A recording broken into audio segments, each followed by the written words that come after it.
Welcome to the Data Leadership Lessons Podcast. I'm your host, Anthony J. Algman. Data is everywhere in our businesses, and it takes leadership to make the most of it. We bring you the people, stories, and lessons to help you become a data leader. We've partnered with Dataversity to provide listeners with 20% off your first training center purchase with promo code ALGMANDL. Go to dataleadershiptraining.com to learn more. Today on episode 64, we welcome Ari Isaak. Ari is the owner and director of operations and strategy at Evari GIS Consulting. Much of Evari's work is in providing field audit and data management services to convert streetlights from legacy technologies to LED, and they have been involved in many of the largest street lighting jobs in the U.S. Ari bootstrapped Evari GIS after experience working in both the private and public sector. He holds a patent for using GIS to calculate the optimum performance of streetlights. Ari, welcome to the show. Thank you, Anthony. Really excited to be here. So like we do with all our first-time guests, why don't you just take a moment and tell the audience a bit more about your career leading up to Evari GIS and how those experiences led you to doing what you do now? Sure. So I graduated from school with a degree in environmental studies, and I couldn't find a job. And my dad said to go get a technical skill that matched that complemented my interest in environmental studies. And I went to the University of Redlands, and Esri is this big company in Redlands. And so the obvious thing was to learn about GIS in order to do environmental studies work. Anyway, then I got a job doing GIS, doing solely GIS, no environmental. Basically, it was in a place where I call it a GIS sweatshop, where you just sit there and you draw maps all day long. You're looking at stereoscopes and photos with like loops to try to determine, oh, this is a shopping center. This is a 7-Eleven. This is and you classify all the land uses. And we did the same thing with hydrology. And you sit and you do this with 10 other people for months and months and months to classify everything in Southern California. I did that kind of work for 3 years, but I could listen to whatever I wanted. So I listened to a whole bunch of books while I was doing it. So it was actually a foundational thing, even though it was very repetitive. And then I got a job working for an environmental consulting firm. So I was back in environmental, but I was doing GIS work, making the maps that end up in EIRs. And I don't know how it is where people are watching this, but in California, the regulatory framework is very, very challenging. And so there's a lot of documents to write in order to approve projects. So I was involved in that for a few years. Then I got a job as the GIS coordinator at the Port of San Diego, where I really had sort of free range to do whatever I want with a much larger budget than I had before, and access to technology that I never had before. So I did that for 4 years, working at the Port of San Diego as the GIS coordinator. And then I started Evari GIS. And I sort of feel like since even at one company, I've done multiple jobs. First, my title was owner and GIS administrator, sort of doing technical work. And it was like me and one or two other people. It was just me at one point.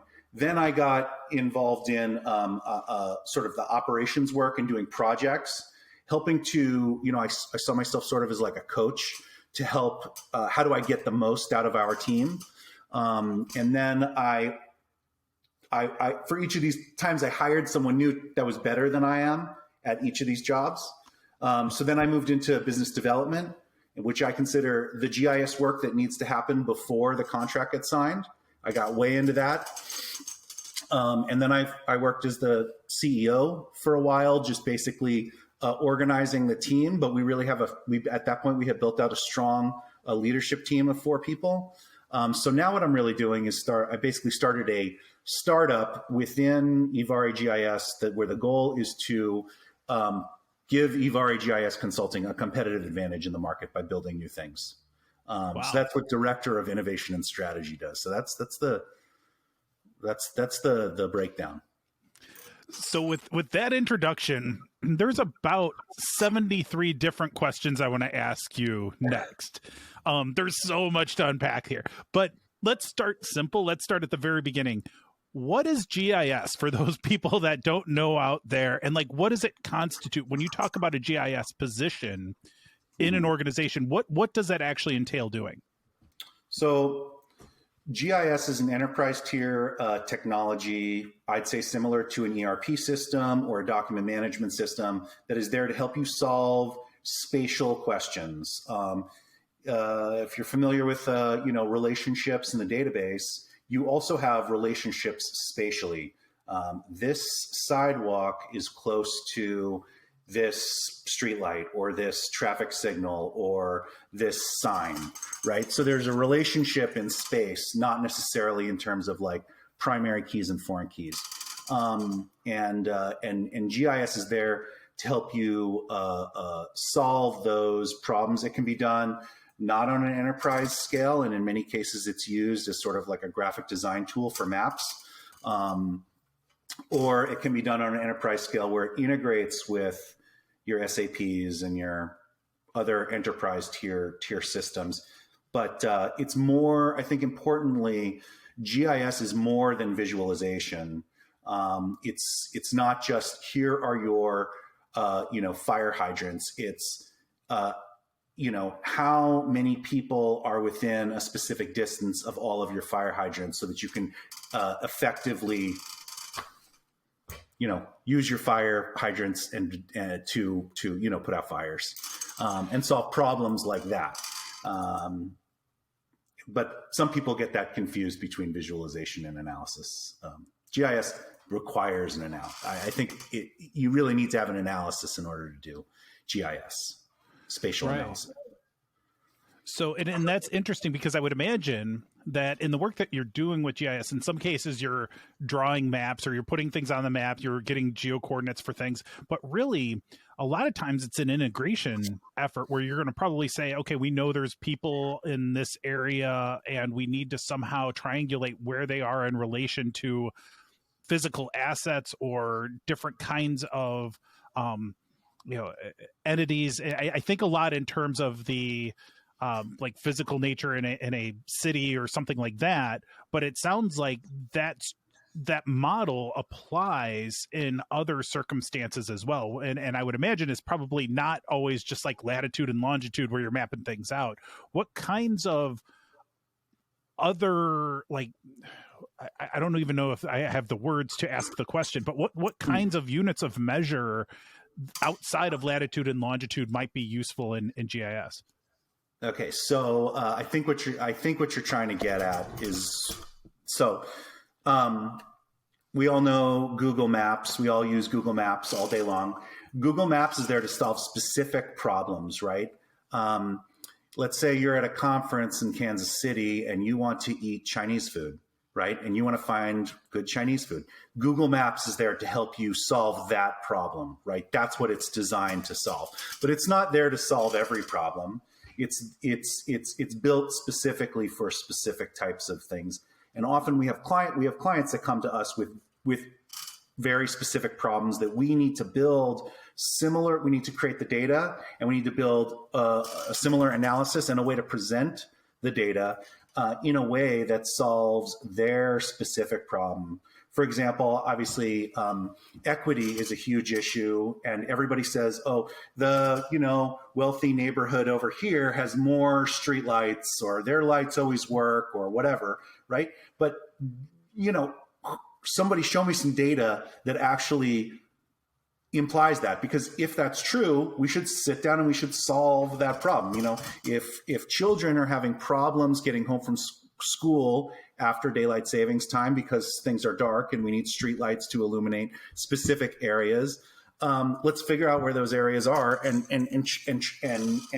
ensure that those streetlights are working. The central management systems and everything else now, you can understand if streetlights are broken, but there's always a custom approach to it. But I think it's a good paradigm to understand. There's lots of people who have lots of questions like this, and we help our clients solve those problems. And that's how we bring value to projects.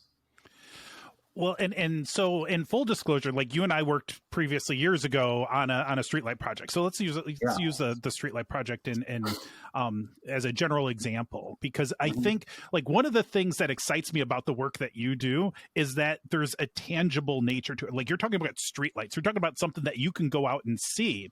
And I spend most of my world in data is all just purely virtual. It's all just numbers and databases and whatnot. But one of the things that fascinates me is like, it's not like there's a easily queried database out there under most circumstances of all the streetlights in a city. So you literally have to compile this data. You actually create the data that you need to use by having teams out there to find the streetlights. Can you talk a little bit about the challenges of finding and populating kind of novel, original data into a source that you then analyze? Because I think that's a fascinating thing that most of the data practitioners out there don't really get to do too often. Yeah. So stemming off the last bit of conversation, the question, you need the right data to answer the questions that are important to you. So if, for example, if you have street lighting data, often we get street lighting data from a utility and they only care what the wattage is of the street light. But there's a big difference between that application of the wattage and the energy and the conversion of the street light. For example, in Chicago or anywhere in the US really, there are cobra heads, which are those lights that hang out over the street. And then there are post tops that look like little ice cream cones or whatever. And in Chicago, there are a lot of the little ice cream cones on the back of the. Anyway, it doesn't matter whether those are 250 watt or 150 watt. In order to convert it, you need to buy. The application is you need to buy new fixtures from the manufacturer, and then you need to send the right fixture out to the right location. And the installer needs to have the right skills and the right tools at that location in order to successfully convert the work. And you may need to take a photo in order to document that you did the work. And if you just have wattage, you don't have what type of fixture it is. You know, you could have a 250 watt that's up in the air or a 250 watt. So the important thing is to start with the questions that you need to answer and then back up to the data.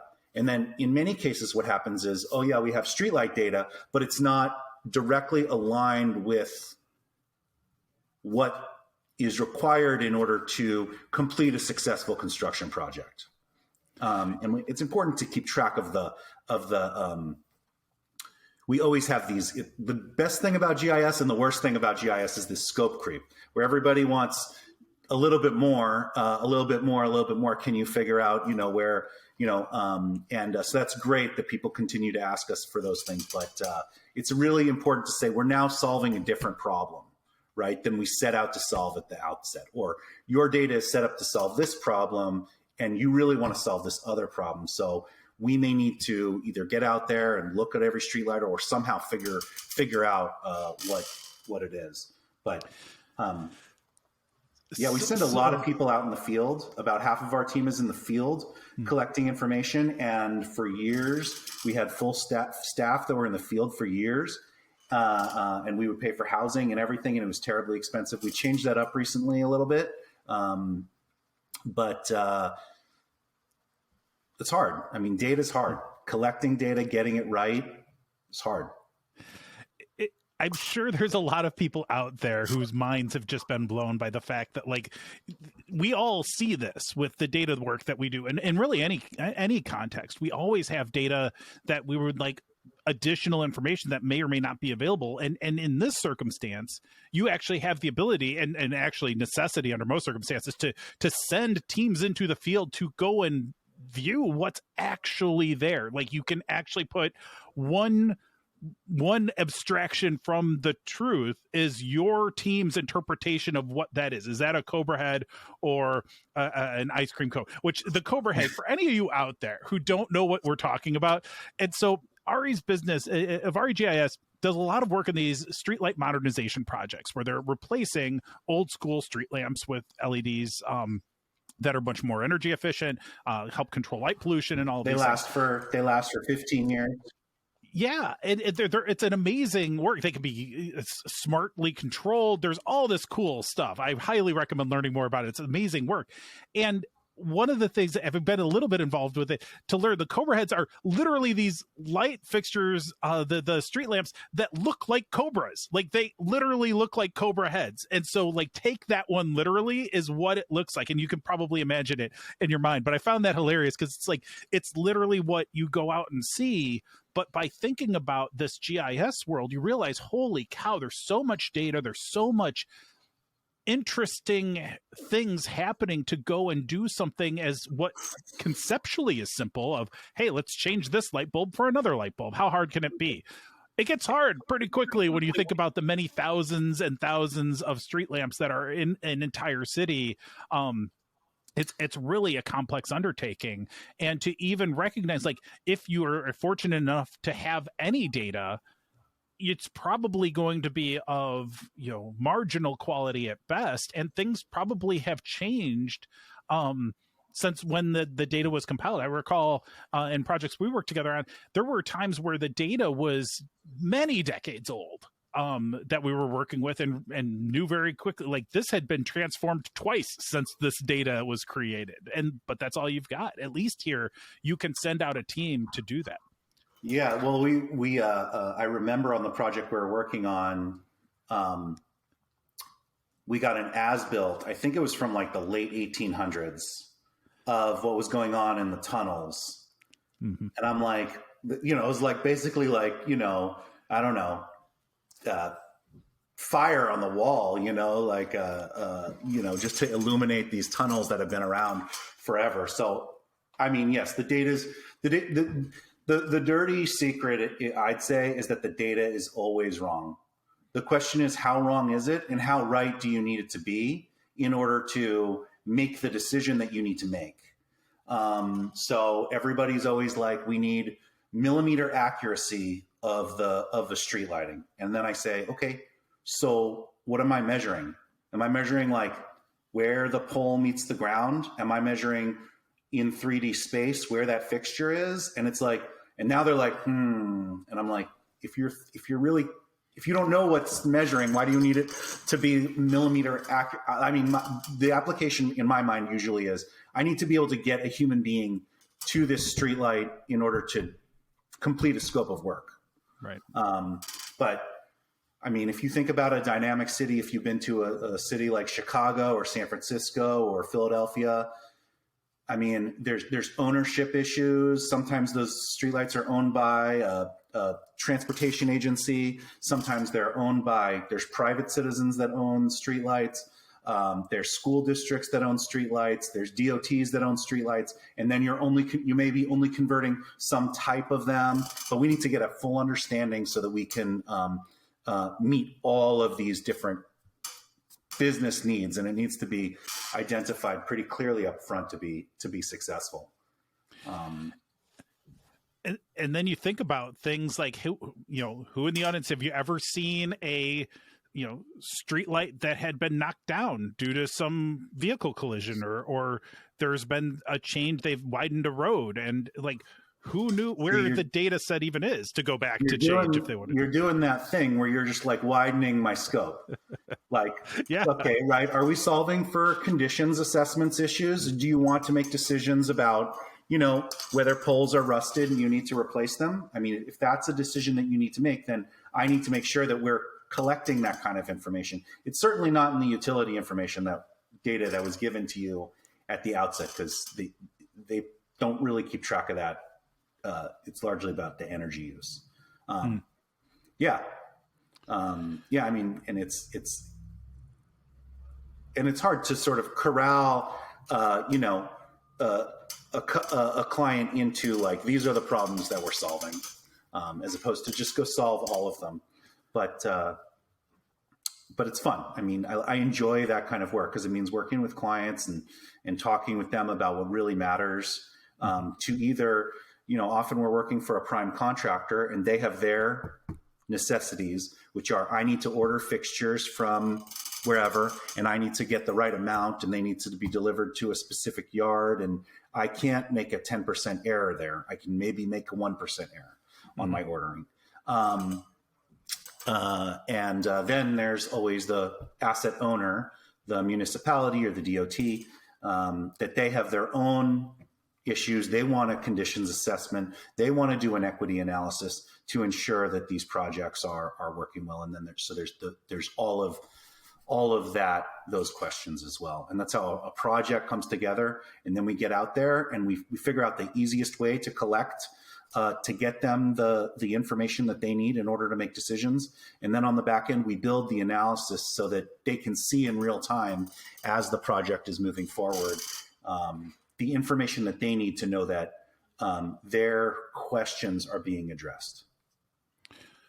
Right. And so I'm thinking of a few different ways I can take this conversation, because I think that we've got a good foundation of, the kind of work that's happening. And I think that this is an area that we all kind of take for granted unless we're in this actual space of building out city infrastructure or these kinds of projects where you just say, oh, there's a street lamp, and you never give it a second thought. But maybe now the next time the folks in the audience go out and see one of those lit up street lamps, you might realize, hey, there's a lot that goes into something that feels so simple from a resident perspective. One thing that I'm interested in, because you talked a little bit about the nature of these big projects, these big programs of a streetlight modernization effort is no small feat, because there's a lot of physical assets that go into making these changes, and you've come in and helped provide an important informational understanding of how to drive these projects forward. So when you do that, like you'd had functional experience with GIS previously, but how did you come up with the idea, or how did you decide to make this transition from being a cog in that massive machine to saying, hey, there's an unmet need in this marketplace. I want to come in and help drive these kinds of programs better through the work we can do in GIS, and going out and starting your own business in it. Because I think this is a fascinating, story, because you went from being a person who did this kind of work to starting your own business. And as you described in kind of the introduction section, you've had several different roles in this, probably some of which you never would have predicted when you set out on your own. Yeah. So first of all, maybe I could say, nobody does these things on their own. My wife, why don't you leave your government job and take a risk on, starting a business? You can't do it without support. You can't do it without people believing in you. And that's the, and that's true then, and it's true. It's always true. I can't do Evari GIS Consulting without, the team that we have. I'm really grateful for that. Number one. Number two is that what happened was I was working at the Port of San Diego, and I got a call about a street lighting job that had a little bit of GIS scope in it. And they wanted me to bid with them, this company I'd never heard of. And so I wrote up a page of response, and they included my page in their response to an RFP to convert all the streetlights in the city of San Diego. And and we ended up winning. And I basically I found myself basically with a contract for the same amount as I was making that year. And I knew that I could do it myself, even if I needed to get out there and look at streetlights myself and do all the GIS myself, which was, and so with that situation in place, I decided to leave my job after, I think it was 4.5 years at the Port of San Diego, and just start things up. And at first we sort of started to treat street lighting as like best practices related to asset management. But as it kept going and going, it becomes more, the purpose of the street light is really to illuminate the street, to bring some day into nighttime, in order to expand the day, basically. And it's sort of interesting, you're burning you save fossil fuels, you burn fossil fuels in this little light that hangs out over cities. There's something poetic about that I've always thought. It becomes more about the actual light. The purpose is to put light in the right places to bring the day into various places. Now, in many cases, what street lighting does is they illuminate light overnight. There's only, on most street lights, there's only one control, one that turns the light off and one that turns the light off and one that turns the light on. And now we have these control systems that can help manage streetlights. So we're working with folks to help determine what the best lighting is for various places. Quiet residential neighborhood outside of Anthony's house should have a specific type of light, maybe at different times, maybe up until 10 p.m. It's a whiter light, a brighter light to help get people home, to illuminate the roadways. But maybe after 10 p.m., it turns into a more yellow, dimmer light, quiet communities like that. Whereas, let's say, you have a lot of economic activity in your area, or maybe you have a lot of drunk driving accidents. Maybe you want that blue light that disrupts circadian rhythms. And it's becoming more of like a, instead of using a sledgehammer, it's more becoming more precise of our plan. So it becomes more about, it's shaped from, let's treat street lighting as the asset, and to what is the light really doing and how can we play a role in that? I was amazed at when I heard about how on demand you could have through a centralized control hub the ability to turn on lights, and as you described, like the lighting design aspect. But say there was a collision or there was a criminal in the area or something like that, you could make the lights as bright as they can go, or very bright, to really create a much brighter scenario than you would normally want. And the impacts to public safety, impacts to just it opens up worlds that no one would really have ever thought about before until that capability was available to them. You know what I love is I bought these Philips Hue lights for my house, and it's like, oh, we want to watch a movie, so we're going to put on this, or, I'm reading, so I want other types of light, and it's like, I think about that in terms of like a city, like there's no reason that, so first of all, what I would love is if, like for a baseball game or a sports event, like, can we change the lighting to be like, the colors of the team, as we're walking into the stadium, and then as we're walking out of the stadium, where it's like people are just like flooding the streets, let's light all that up as like, like center field, basically.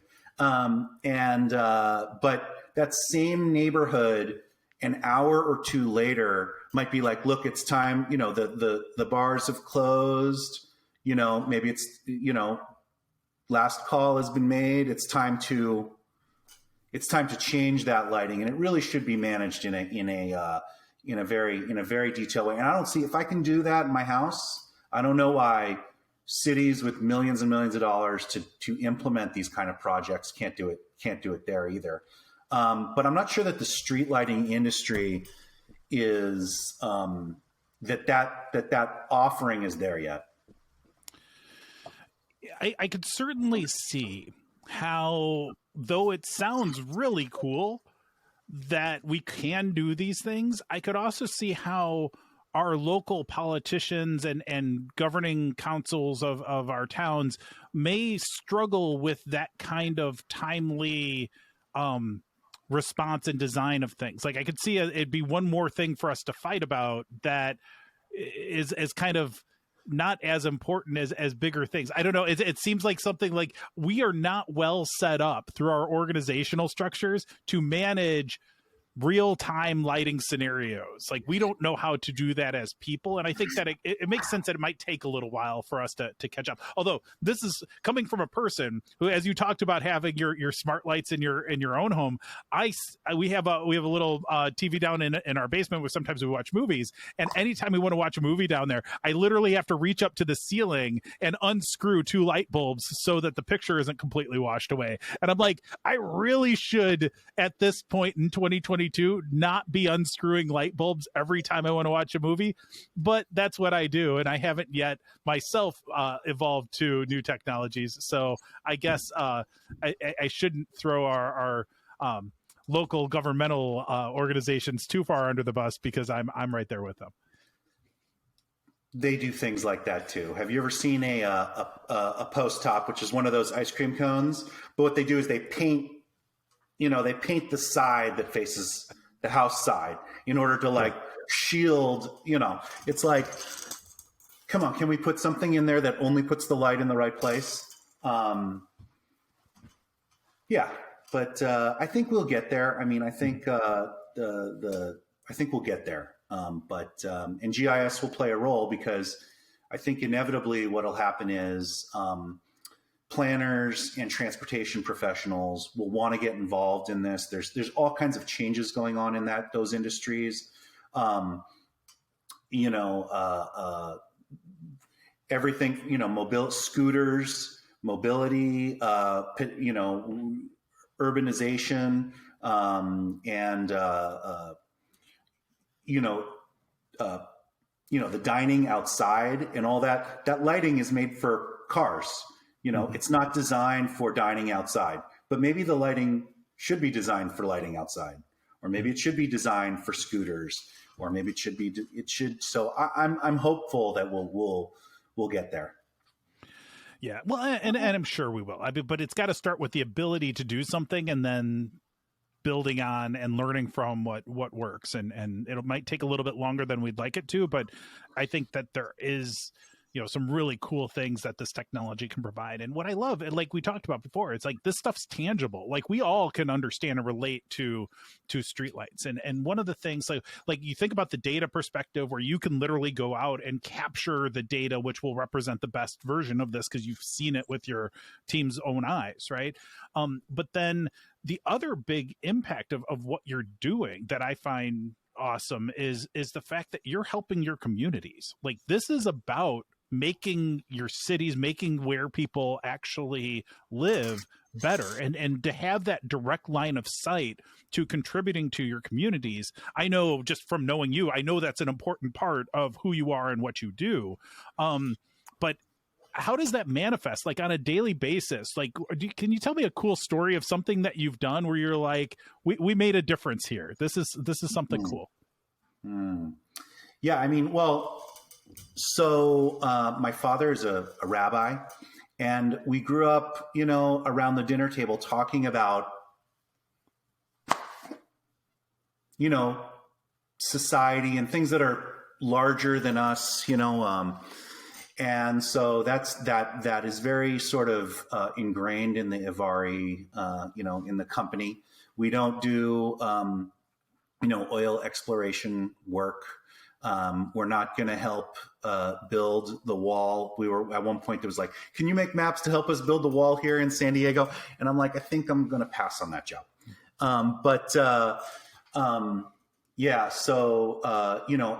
These street lighting jobs save so much energy. And it's not only the energy, what it's when you're saving the energy in order to do these jobs, what you're doing is displacing the dirtiest of the energy, right? So if you can save a certain amount, you're displacing a certain amount. So I actually did some analysis earlier in the year. I was trying to get my team all excited for 2022, and we've got a whole series of projects. We think we're going to help convert about 278,000 streetlights this year. Those are projects that are one that we'll probably do in 2022. Mm-hmm. And so I tried to figure out how much energy that actually was. And it was, I don't have the math in front of me, but it correlated to about 11% of the energy that was created by this coal-fired power plant that was in Pennsylvania. So I feel like, if our little team of like 12 people and field auditors can help displace about 10% of or 11% of a coal-fired power plant, that helps push us forward. That helps us,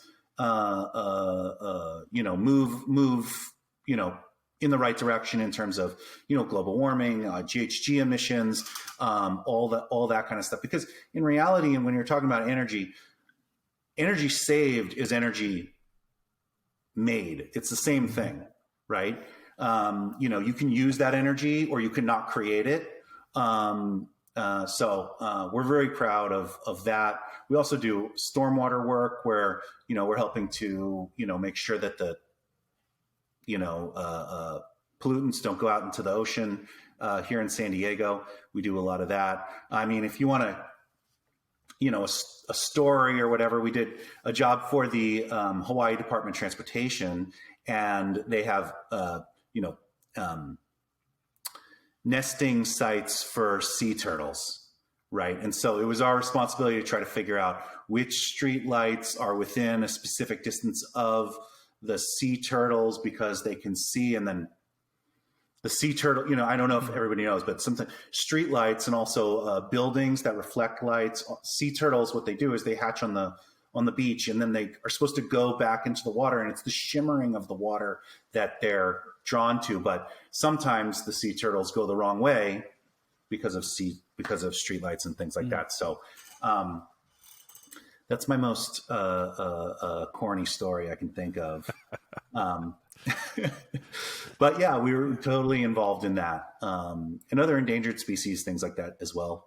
So I am getting back to my roots in terms of that, because lighting does impact moths and birds, and especially in California, these things are,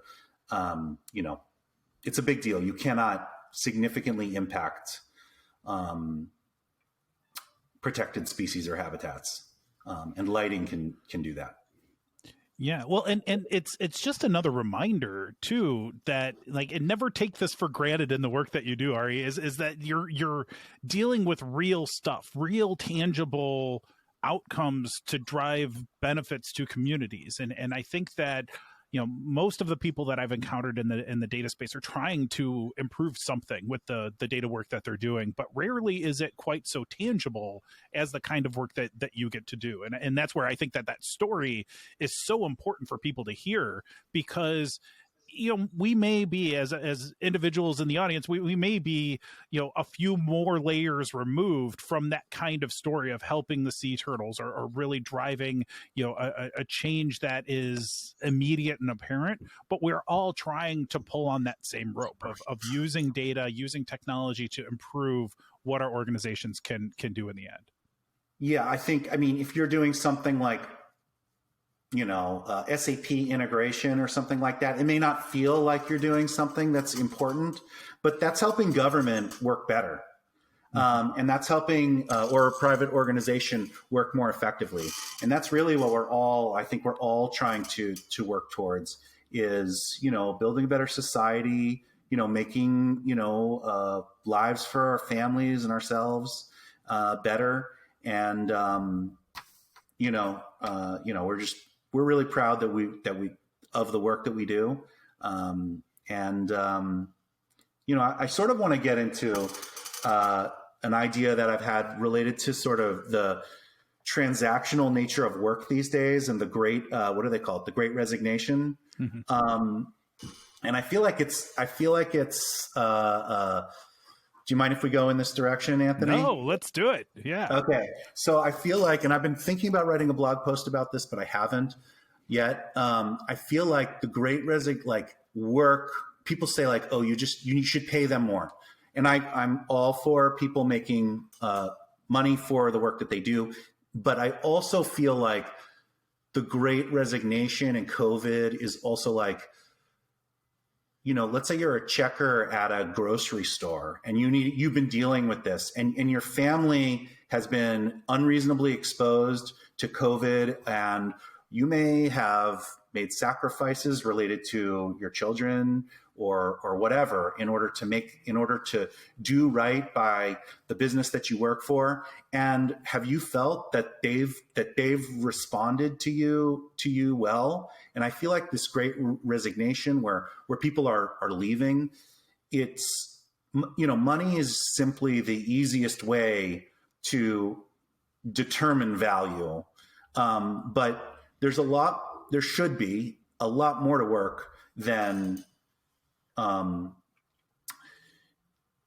just this transactional nature where I pay you for your time and then you apply your expertise for that period of time. And the problem with that transactional nature of work is that it puts employers and employees butting heads. Yeah. And at odds, where it's my job to get the most as an employer, it's my job to get the most out of my employee. And it's their job to give the least. And that is unhealthy. And so at Evari GIS, and every place I've worked, we really share, we care about our employees, health insurance and everything else. But more importantly, we want them to be part, and we create an environment where people are part of something that is bigger than themselves. We are just in 2022, our little group of 12 folks in this office here are going to hopefully displace 11% of a coal-fired power plant. And then that 11% will last, the streetlights stay up for 15 years. So we got 11% this year. And if we look back on the job we did together, or, the jobs we've done for Phoenix or San Francisco and all over the United States, we're making a pretty big impact. And we're really proud of that. And I wish that more employers would, I see my job is to help get our team all rowing in the same direction. And if money is your only way to make people do those things, then you're really not getting the best out of them, because you want them on your team. You want them, working for more than just this person's paying me. Mm-hmm. So I very much agree with that perspective on things, to the point where it's not an excuse for the employer to pay less than market, because there's a two-way street here. It's not just the employer saying, hey, we want people who are mission driven in their careers because we're going to do something that really matters in our business. And there's many businesses out there that are doing something that, is bigger than just themselves. But we also need, as individuals in our own careers, to recognize that we can't just be mercenaries to the greatest dollars, ignoring everything else and just go for the highest salary. We have to think, what is it that matters in my career? And I think, I have hope that our younger generation now sees that more than yours and my generation did when we were younger. And they are more mission driven in what they're looking for. And I hope they are, because it took me, 20 plus years of a career to realize, hey, what I'm actually producing at the end of the day matters. It's not enough for me to work in finance and make rich people richer. I want to do something that matters beyond that. And that's important, not just to my employer, it's important to me. And that, I think, is something that we need to see both sides of this equation make that realization. You've seen this from the employer perspective. I've seen it from, the job seeker and the employer perspective, but the people that we're going to hire, I care when I'm hiring, does this person believe in what we're trying to do here? Because if they do, I want them, even if they're not the most skilled today. I can teach skills. I can't teach values. I can't teach someone who cares about the mission at hand. Yeah, I definitely agree with that. The attitude is the most important thing. Well, I mean, I would actually argue that like, things like trust can be even more important. If you don't trust somebody, that's worse. But their attitude is more, if you're, like I was actually telling my kids the other day, I'm like, daddy's not very smart. Like my wife has a PhD. Daddy's not like smart, like sitting down and reading books. Like I have an undergraduate degree. I did okay in school. It was fine. But at the University of Redlands, which isn't like, Princeton or whatever. But it's not necessarily, we have to separate in our society this idea of, smarts and, school smarts and like money, being those things that correlate to happiness, because they really aren't, I mean, I've helped people, one of our employees just bought a car, and he came on as a field auditor right out of school, and he bought a cool car, and, that's great. And I love that he's growing, and yeah, the car costs money and whatever. Right. But it's also feels good for me to know that within the context of Evari GIS Consulting, which I've been a large part of, that he's been able to be successful, in terms of himself, and that he has real growth in his life, and that's important to me. And yeah, we charge our clients money, and we need to bring value to clients. But in reality, in my mind, money is really, the fuel that helps us fight another day. If we don't charge, everybody needs to play this game to a certain degree, right?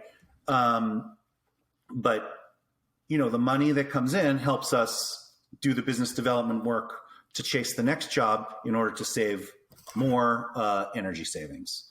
And I really try to implement that sort of ethos. I'm not sure if I'm explaining it, but I really try to focus our energies at Evari GIS Consulting on these type of issues. And just so everybody understands, people need to make money in order to pay for food. This isn't about not paying people. It's about feeling real purpose in your life. Yeah. And still, like, the way our economies work, we need to have viable businesses to make that happen. And that's one of the challenges as a business owner. You have to balance both the inflow and the outflow. And as employees, we're often thinking just about, okay, what do I get in this? But you have to think about, there has to be a successful business around this to make all of these economics work. The one thing that I want to ask you, and I know we're running late, this flew by, but the question that I have for you is I would imagine, given the state of the economy, given the state of hiring in general right now, I can only imagine there's not enough GIS people out there today. And so, A, am I right? And B, what would you recommend for people who are interested in getting into this space? Yeah. So first of all, before I answer your question, Anthony, I really want to get in that I love this program. I listen to it while I'm running, and I think it really meets a need in the industry. That I feel like in some cases, people even choose technical skill sets because they don't want to do those soft skills of leadership and guidance. And so, and working with people and being that coach. And so I think that this is just a really great thing. It gets me motivated. So thank you for putting it on. Thank you. I appreciate that. And I think that you're a great example of why I do the show, is that I've known you for years, and I knew that your story would be something others would benefit from. And I'm going to go out on a limb and say they have from this conversation today. Thank you. So the question is about GIS and GIS industry. So yeah. I'll just say that when we put out a job posting for a GIS analyst, which is like, I don't know, 3 to 5 years of experience that is familiar with software and can solve problems on their own. We get a ton of resumes. A ton. Everybody wants those jobs. Yeah. Right. Oh, come to San Diego and, whatever. And, but we put out job postings for our director of sales or director of business development, and we did not get any interest. People, and it's not like these jobs don't pay well. Actually, if you look at ERISA, which is the one of the primary GIS trade groups, did a study, and they showed that outside of being the owner of a GIS company, which is basically doing a lot of business development work, but for yourself, it's the sales professional that makes the most money. And then after that is the GIS manager, which might be a person at a city who, manages the enterprise GIS environment. So I really feel like there's this shortage of soft skills, sales especially. I mean, sales is somehow like a dirty word. It is a dirty word, right? Like even our sales guy, he's like, can we change my title? And I said, yeah, let's change your title. But he knows what he is. He's selling, he's the pre-contract GIS work that needs to be done in order to line up the job so that the job can be successful. And he's a GIS professional, but it wasn't easy to find people that were interested in that kind of work. And it's technical work. I mean, he's outlining database schema, talking about what is within web applications. Are we going to use a dashboard, or are we going to use some other sort of web application? What type of mobile applications need to be set up? It's not, it's not door to door, like hawking vacuum cleaners or whatever, Yeah. And I wish that more people in the GIS industry, in the GIS space, would be interested in that kind of work. Because I love that kind of work. I love working with clients and figuring these things out. I'd much rather do that than an SAP integration. Fair enough. Well, Ari, we are super over time, but this has been just awesome. It's been awesome to have you on the show and hear about GIS, which is something that I think a lot of people know a lot more now than they did about an hour ago. So, Ari, again, thank you for being on the show today. I appreciate it so much, Anthony. Thank you. And thank you all for joining us today. As always, you'll find more information about our guests and links in the show notes. Go to Data Leadership Lessons to subscribe to the podcast and check out past episodes and accelerate your journey with training at dataleadershiptraining.com. Stay safe during these unusual times and go make an impact.